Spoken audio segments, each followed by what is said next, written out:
It may sound strange, but I've had the privilege of fighting battles both at war in Vietnam and against the temptations of the world.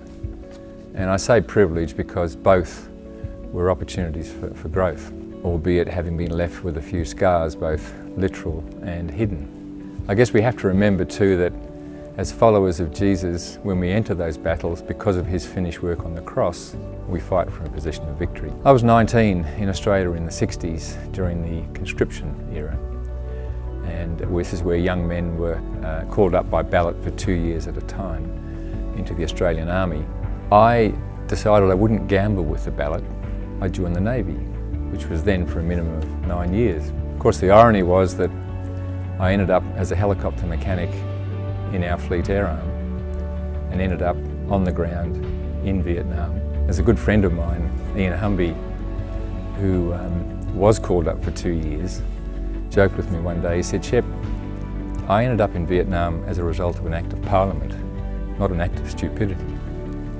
He had a right to say that because, like me, he got shot up there. And that was one night during a rocket attack by the Viet Cong. I got shot from behind in the left arm and lost the use of these 3 fingers. I was obviously flown immediately down to the Army Hospital in Vung Tau for a few days before being flown back to Australia to, for want of a better expression, be tidied up prior to being pensioned off by the Navy at the ripe old age of 22.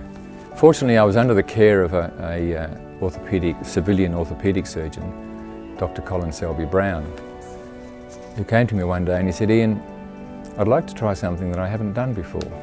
I had nothing to lose, and so I said, "Yeah, go for it, Doc." He carried out a tendon transplant on my left hand, and from my wrist moved it onto my hand and gave me the use of the hand back, some restriction in the wrist. But the miracles continued. 4 years later, after being retained by the Navy, and then being accepted for officer and pilot training, I was flying as a young fighter pilot off our then aircraft carrier, HMAS Melbourne. Now, I wasn't walking with the Lord back then, and mysterious as it was to me, I could see God's hand, looking back, had been on me on several occasions. A postscript to the story is that I found out in recent years that I'd actually been shot by one of our allies deliberately. Now, there's a variety of reasons as to why that might have happened, but it doesn't matter. As Paul West said to me a couple of years ago, he said, "What the enemy, Satan, meant for harm, God turned into good." 12 years after having given my life to the Lord, relating this story, because if the bullet had been a little bit further to the right, the outcome would probably not have been quite so good.